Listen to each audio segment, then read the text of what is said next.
Kacau balau hari ini melawan Vietnam. Harusnya minimal imbang tapi malah kalah. Kalahnya telak lagi 3-0. Dengan hasil ini tentunya sangat sulit nanti Indonesia untuk lolos karena di pertandingan terakhir harus melawan Singapura. Di kandang Singapura mainnya. Singapura juga bagus. Jadi kita lihat aja nanti seperti apa Indonesia. Apakah lolos atau menjadi rempeh. Ewo, timnas Indonesia baru aja dihajar oleh Si Nguyen Vietnam ya dengan skor 3-0 di kandang sendiri ya. Tapi kesal sih. Kalau kita lihat secara teknis, Vietnam langsung menekan sejak menit awal. Gol pertama di menit ke-6 bikin Indonesia kehilangan momentum ya. Selain itu Vietnam unggul dalam transisi pressing luar biasa ini ya. Dan efisiensi penyelesaian akhir ya seperti mempunyai nos sendiri. Indonesia sebenarnya beberapa kali mencoba membangun serangan dari bawah, tapi aliran bola terlalu lambat.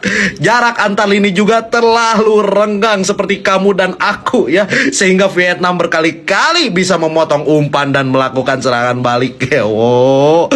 Terjadi gol kedua di menit 15, benar-benar memukul mental pemain. Masuk babak kedua, Indonesia mencoba lebih menyerang tapi justru meninggalkan ruang di belakang. Ya, hasilnya Vietnam menambah gol lagi di menit ke-71 dan pertandingan selesai dengan skor 3-0. Gewo, nyeri hati. Kekalahan ini harus jadi bahan evaluasi besar. Bukan cuma soal siapa yang main, tapi juga organisasi permainan, transisi, bertahan, dan efektivitas saat menyerang. Menurut kalian, apa penyebab utama Indonesia kalah 3-0 dari Si Nguyen? Tulis di kolom komentar. Jujur gue nggak tahu mau ngomong apa, tapi gue sedih banget ngelihat timnas Indonesia diobok-obok Vietnam di kandang sendiri. Terpongkeng 3-0. Gue nggak paham lagi, ini harus evaluasi. Semua pemain dan pelatih juga harus berbenah untuk menghadapi laga terakhir, menghadapi Singapura. Kalau bermain seperti ini terus, gue yakin tidak akan jadi juara ini. Nggak mungkin juara, udah. Tahu gua 3-0 dibantai, kocak banget. Kemarin kita menang kok di kandang Vietnam 3-0 ya. Situ. Cuman yang gue sesalkan kesalahan-kesalahan individu sih yang menurut gue yang di 2 gol pertama ya. Di 2 gol pertama itu yang akhirnya membuat kita akhirnya sulit untuk bisa menghabiskan sisa laganya gitu.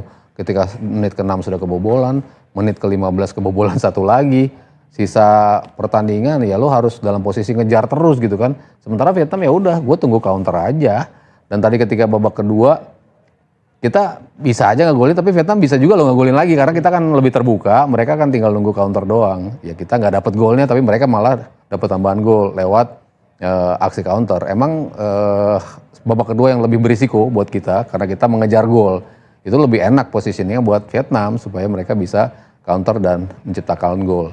Di awal-awal bilang nganggap remeh juga kayaknya enggak, tapi kok bisa beberapa first touch-nya hilang begitu mudah gitu untuk akhirnya menjadi transisi dan menjadi gol buat lawan.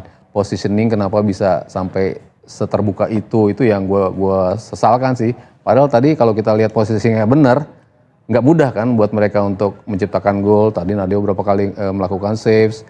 Ketika dia nutupnya bener, cukup rapat, bola akhirnya melambung dari pemain Vietnam. Itu kan nunjukin bahwa ruang yang lo tutupin tuh bener ketika lo positioningnya bener gitu. Tapi di 2 gol pertama, positioningnya yang menurut gua tidak tepat sehingga kita harus kebobolan 2 gol yang begitu cepat yang harusnya bisa dihindari. Hal yang paling menyedihkan adalah harus melihat timnas Indonesia mengalami kekalahan, dan kekalahannya ini melawan Vietnam yang katanya memang terlalu OP. Harapan gue sebenarnya menang karena kita harus menunjukkan bahwa memang timnas Indonesia ini layak untuk menang dan menduduki peringkat 1. Tapi lagi dan lagi memang belum rezekinya kita untuk menang. Tetap semangat timnas Indonesia, pertandingan masih terus berlanjut, kita fokus dan semoga menjadi juara AFF. Yang terbaik pokoknya. Gue selalu mendukung apapun yang terjadi untuk timnas Indonesia. Let's go, timnas tercinta.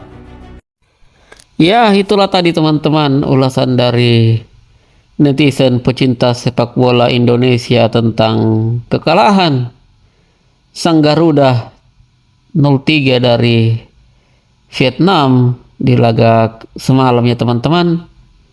Ya, kekalahan ini memang menyakitkan untuk para pecinta sepak bola Indonesia, para pecinta timnas Indonesia yang selalu mendukung. Tetapi ya, namanya permainan, kita tidak bisa mentolerir apa yang terjadi ya teman-teman. Para pemain timnas sudah berjuang dengan keras, tetapi ya hasilnya seperti itu. Tetapi kita juga sebagai pecinta timnas Indonesia, kita harus menyikapi dengan bijak ya teman-teman.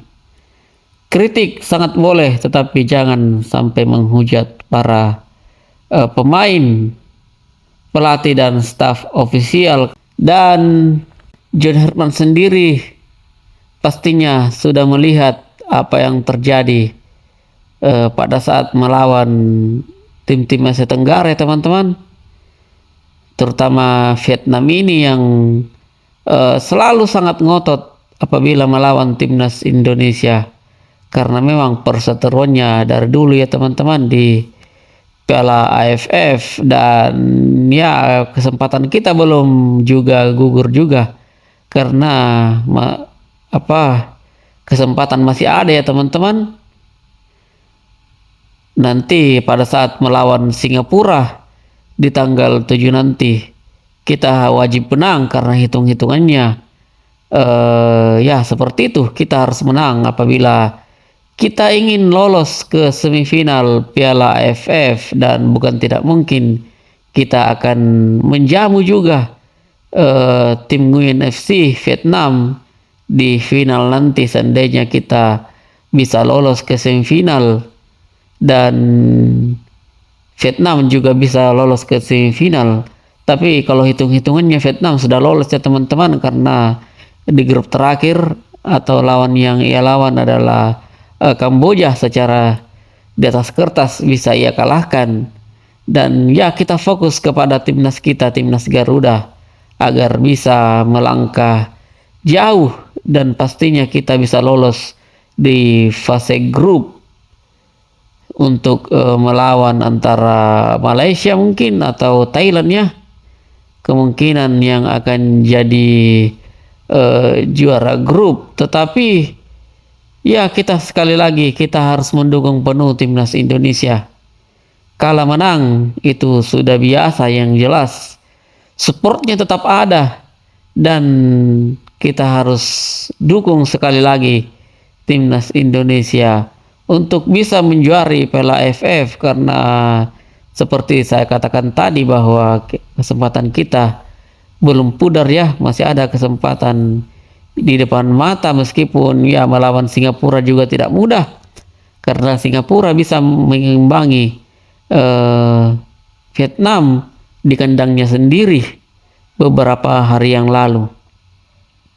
Yang jelas peluang satu-satunya untuk lolos ke semifinal adalah satu kata, yaitu menang.